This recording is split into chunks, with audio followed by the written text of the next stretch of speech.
Hi, my name is Glenn Weinreb, and today we're going to look at how to solve the climate problem in a way that is both politically and economically feasible. But before we begin, let's review the current strategy.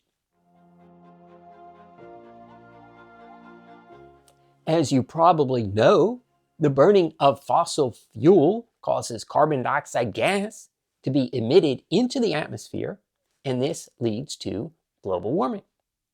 Also, in theory, this can be mitigated by switching to energy that does not emit carbon dioxide, such as wind, solar, hydro, or nuclear.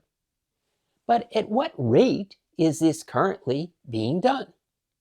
We can assess by looking at the percentage of total energy that is made without emitting carbon dioxide and see how it changes with time. This is all energy, not just electricity. And according to the data, the percentage of global energy that is so-called green has increased from 15% to 19% over the last decade. And at this pace, it would take the world 200 years to reach full decarbonization. The United States is also on track to decarbonize over 200 years, while Europe is at 125 years and China at 100 years. And all this is too slow to be helpful. Okay, so why the snail-like pace? Well, there are several reasons which we will now review.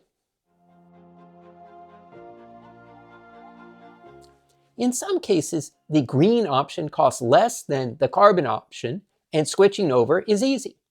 While in other cases, the green option costs more, and switching over is less popular, especially at large scales. In these cases, the additional cost of the green product is referred to as the green premium. And consumers tend to avoid this so-called premium. This is because they do not benefit from reducing their own emissions. They're too small. Instead, harm comes from the collective emissions of our planet's 8 billion people. For this reason, each person wants everyone else to reduce. Furthermore, companies need to compete with other companies, and regions need to compete with other regions, and they do not want additional costs to make them less competitive. In the end, climate action is limited by these economic constraints. Okay, that's economics. Now, let's look at politics. Nations are dominated politically by large industries that employ millions of people. Examples are the fossil fuel industry, labor unions, automakers, and factories. Employees and their friends vote, while employees and companies make political donations. To connect the dots, lobbyists suggest to lawmakers that donations are contingent on support for specific measures. Climate, in comparison, employs few people and is therefore politically weak. In a sense, large industries are like political gorillas, while climate is the small monkey.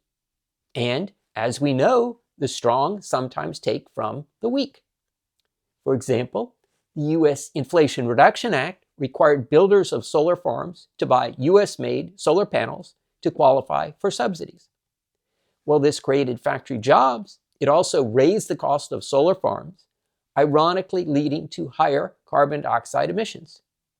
In other words, labor hijacked the climate issue for their own purposes.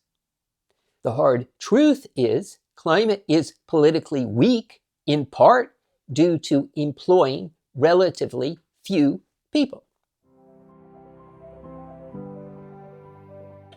Okay, so climate faces both political and economic constraints. But what would happen if this was not the case? For example, what would happen if a $200 per ton global tax was levied on carbon dioxide emissions?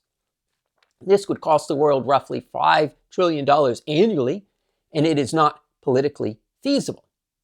Yet let's ignore that for a moment and assess the impact this would have on the planet. Well, according to the MIT Climate Solutions Simulator, we get runaway climate change both with this tax and without this tax. In other words, a massive worldwide tax on carbon would not solve the problem.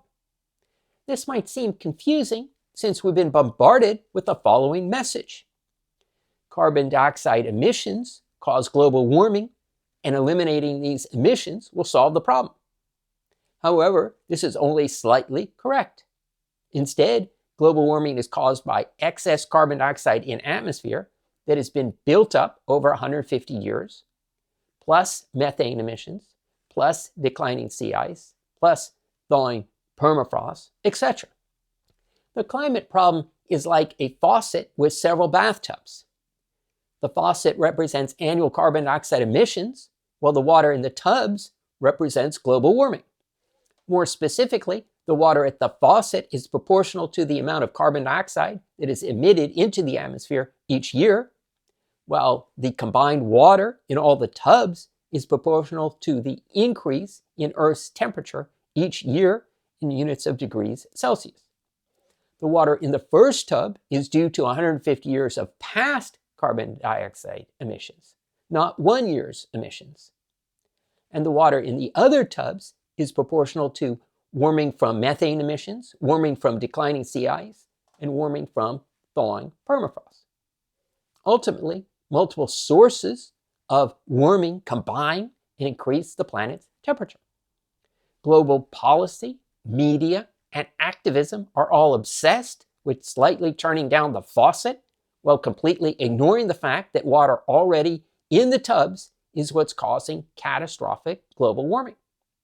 So, while the planet heads towards disaster, the people responsible for fixing it are trying to solve the wrong problem.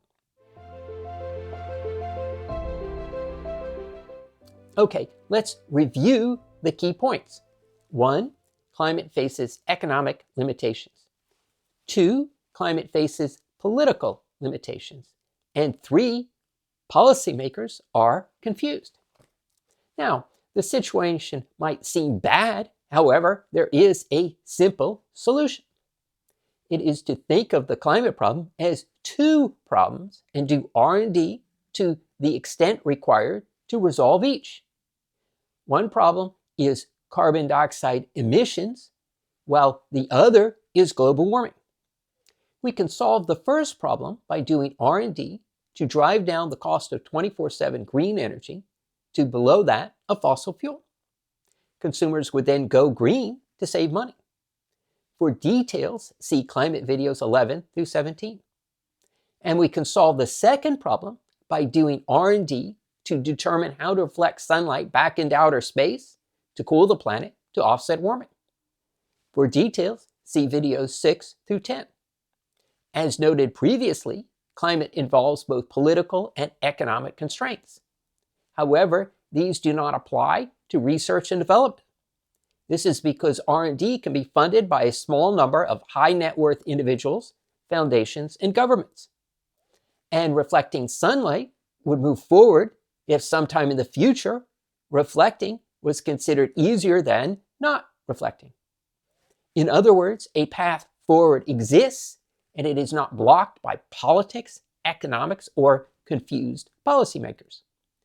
For details, see climate video number 3. Okay, that's it for me, and I'll talk to y'all real soon.